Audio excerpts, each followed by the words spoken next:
Bentrokan besar antara NATO dengan Swedia baru saja dimulai. NATO bekerja tanpa lelah untuk menempatkan senjata nuklir secepat mungkin di dekat Rusia. Swedia sementara itu telah memutuskan untuk menjauhkan dari semua sirkus ini.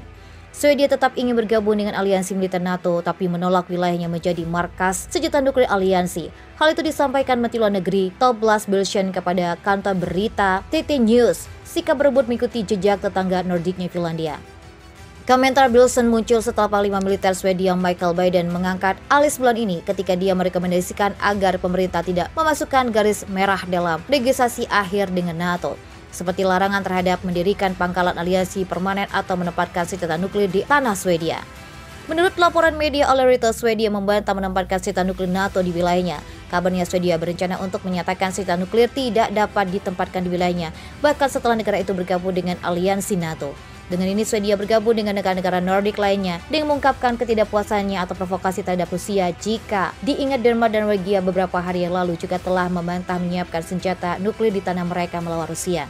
Menlu Negeri Swedia Tobias Billström telah menekankan Swedia akan bergabung dengan Denmark dan Norwegia dalam pernyataan sepihak bahwa mereka tidak akan mengizinkan senjata nuklir di Swedia. Tanpa diragukan lagi, pemerintah moderat konservatif yang baru berusaha untuk mencapai keseimbangan Finlandia dan Swedia belum bergabung dengan NATO.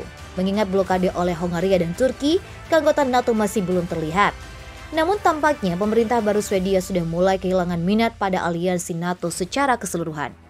Apa yang terjadi setelahnya cukup mengejutkan. Tepat setelah pengumuman Swedia, reaktor nuklir terbesar Swedia disabotase dalam keadaan yang tidak diinginkan.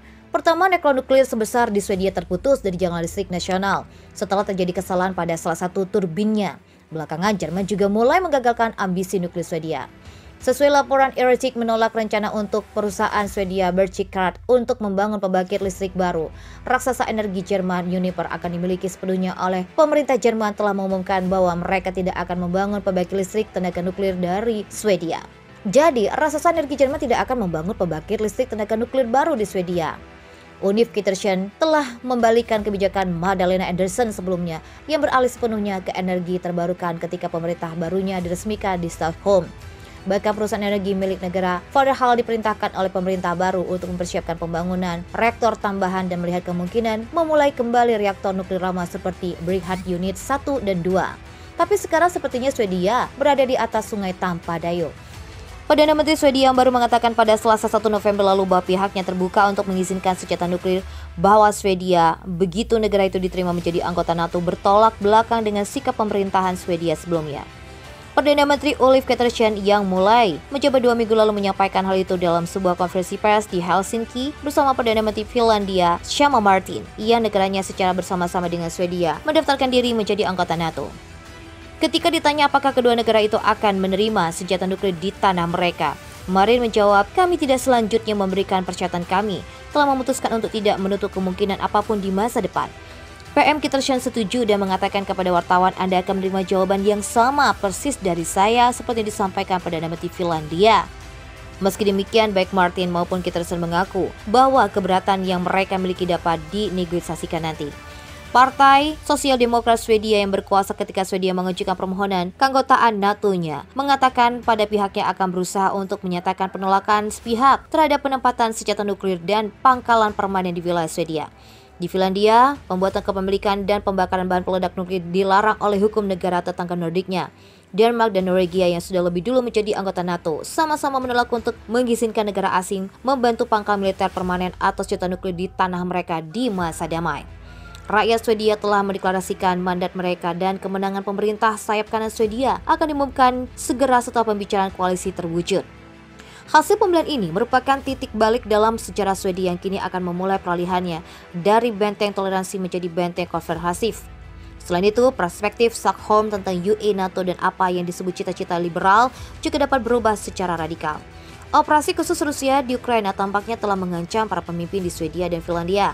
Namun masuknya anggota baru dalam pengelompokan membutuhkan persetujuan dari semua anggota di seluruh Turki masuk dalam memblokir aksesi negara-negara Nordik di aliansi. Mantan pemerintah sayap kiri di Swedia memang menerima tuntutan tersebut. Setelah itu, Endoga memutuskan untuk memberikan pengakuan formal kepada entry tersebut jika ketentuan perjanjian dipenuhi. Namun kehadiran Demokrat Swedia, partai sayap kanan, sebagai salah satu anggota koalisi utama di pemerintah Swedia mendatangkan memperumit masalah. Pimpinan Demokrat Swedia Jimmy Åkesson dilaporkan membagikan selebaran di kota Edirne, Turki di perbatasan dengan Yunani dan Bulgaria. Isi pesan menyoroti dan mengkonfirmasi kebijakan anti-migrasi yang akan dibingkai oleh pemerintah Swedia yang baru. Perdana Menteri Swedia Ulf Kristersson yakin bisa mendapatkan restu Turki untuk menjadi anggota aliansi NATO saat menemui Presiden Recep Tayyip Erdogan di Ankara pada 8 November lalu. Swedia dan Finlandia tengah mendaftar untuk bergabung dengan NATO sejak Mei lalu menyusul invasi Rusia ke Ukraina yang memicu kekhawatiran negara Eropa. Namun Turki sebagai salah satu anggota NATO dan memiliki hak veto keberatan dengan aplikasi Swedia dan Finlandia tersebut. Ankara beralasan kedua negara yang masih mendukung kelompok teroris Finlandia dan Swedia memang diketahui menjadi tempat pelarian sejumlah buronan Turki, mulai dari kelompok partai Kurdistan PKK dan beberapa kelompok terlarang lainnya yang dianggap Ankara teroris. Selain itu, Finlandia dan Swedia juga masih menerapkan sanksi ekspor senjata ke Turki. Ketiga negara pun telah menekan ke memorandum yang membatalkan hak veto Turki soal pendaftaran Swedia dan Finlandia masuk NATO. Namun Presiden Erdogan belum juga memberikan lampu hijau secara resmi soal keanggotaan kedua negara Nordik itu di NATO. Erdogan juga menuturkan Swedia dan Finlandia harus berbuat lebih banyak lagi memenuhi syarat dari Turki sebelum bergabung dengan NATO. Langkah Swedia dan Finlandia bergabung dengan NATO benar-benar di depan mata. Sekjen NATO Jens Stoltenberg bahkan menyebut saat ini jadi waktu tempat untuk dua negara Skandinavia tersebut menyatu dengan mereka. Pernyataan yang disampaikan Stoltenberg pada Kamis 3 November lalu berbarengan dengan komitmen Swedia dan Finlandia untuk bekerja sama dengan Turki. Stoltenberg juga memberikan kekhawatiran Turki, namun ia meyakinkan bahwa Finlandia dan Swedia pada dasarnya memiliki komitmen yang sama untuk memerangi terorisme bersama dengan Turki. Mereka telah menjadi mitra yang kuat dalam perjuangan bersama kita melawan terorisme dalam segala bentuk dan menfatisasinya. Dan mereka jelas berkomitmen untuk melibatkan jangka panjang dengan Turki untuk mengatasi masalah keamanan, ujar Stoltenberg. Lebih lanjut, Stoltenberg juga mengunjungi Presiden Turki Recep Tayyip Erdogan pada Jumat 4 November lalu terkait dengan perang Rusia-Ukraina. Menurut Stoltenberg, di masa-masa berbahaya itu, bahkan lebih penting untuk menyelesaikan aksesi mereka yang mencegah kesalahpahaman yang salah perhitungan oleh Moskow dan untuk mengirim pesan yang jelas ke Rusia bahwa NATO tetap terbuka dan bahwa sekutu memutuskan keanggotaan NATO tidak ada arah lain. Komitmen Swedia ditunjukkan lebih lanjut dengan rencana Perdana Menteri Ulf Kristersson yang direncanakan mengunjungi Ankara pada 8 lalu Selasa untuk pembicaraan lebih lanjut dengan Turki. Tercatat lebih dari 30 negara anggota NATO yang menyetujui aksesi Swedia dan Finlandia. Hanya Turki dan Hungaria saja yang sempat menyatakan keberatan untuk menerima kedua negara tersebut sebagai negara anggota NATO membutuhkan suara yang mutlak. Keputusan untuk menjatuhkan diri dari milisi YPG Kurdi diambil oleh Swedia sebagai bagian dari upaya untuk meyakinkan Turki agar mengizinkannya masuk ke dalam keanggotaan NATO. Menteri Luar Negeri Swedia Tobias Billström dalam siarannya di Radio Nasional pada Sabtu 5 November lalu mengatakan jika kebijakan itu diambil menyusul janji Turki yang akan membuka kembali aplikasi pendaftaran anggota NATO jika Stockholm bersedia menghentikan dukungannya pada kelompok milisi. Tobias menyebut milisi YPG Kurdi Suriah dan cabang politiknya YDP dianggap oleh Turki sebagai perpanjangan tangan dari Partai Pekerja Kurdistan. Apabila terus berlanjut, hanya akan meregangkan hubungan kedua negara.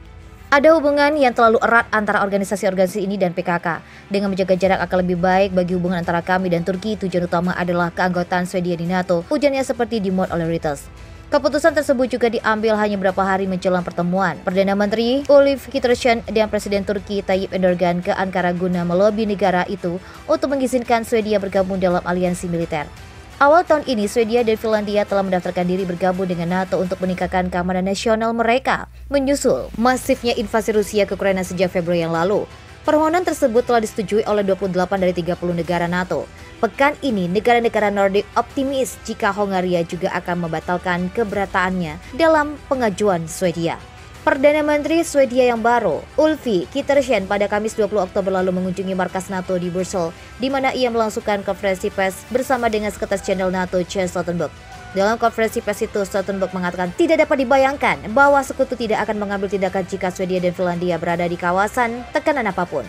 Banyak sekutu telah memberikan jaminan keamanan kepada kedua negara. NATO juga telah meningkatkan kehadirannya di wilayah Baltik dan kami telah berlatih dan bekerjasama lebih erat dibandingkan sebelumnya.